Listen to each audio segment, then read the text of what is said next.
Hangisi?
Burada baklava hamuru açıyoruz abi.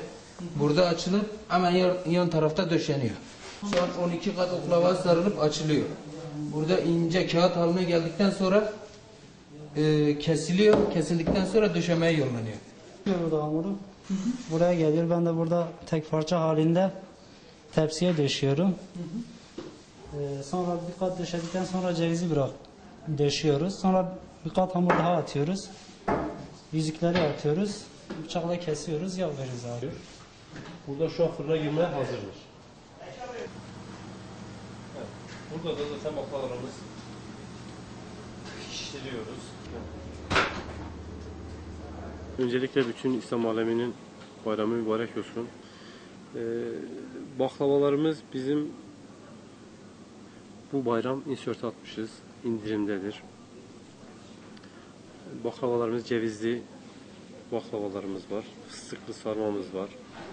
Burmamız, cevizli burma, prenses, cevizli baklava, işte burada bülbül yuvası, havuç dilimi, fıstığın kilosu 60 ile 80 arası değişiyor. Ceviz de yine öyle. 25 ile 35 arası değişiyor. Baklavanın fiyatı şu an 9.95. Tepsisi ortalama 3,5 kilo civarında atıyor. İşte 35 lira civarında bir para ediyor. Burada cevizli burmamız var. Cevizli burmamızın fiyatı 14.500. Genelde halkımızın tercih ettiği, bizimle tavsiye ettiğimiz baklavadır. Baklava biliyorsunuz bayramların vazgeçilmezidir. Geçen bayramla bayram arasında değişiklik yapmadık. Geçen bayram da 9.95'ten sattık. Bu bayram da aynı şekilde. Gördüğünüz ürünlerin tamamı kendi imalatımızdır. Baklavanın kalitesinin, tadının güzel olabilmesi için hamurunun ince açılması lazım. Tabii kullanılan cevizin çok önemi var bu konuda. Cevizin iyi olması, kaliteli olması onun tadını daha da güzelleştirir. Bir de şu üzerine kullandığımız fıstıklar vardır. Bunlar orijinal fıstık. Bir de bunların boyası vardır ve bezeyi karıştırıp boya yapıp üzerine sepen yerler vardır. Ama bizim tamamen orijinaldir fıstıklarımız.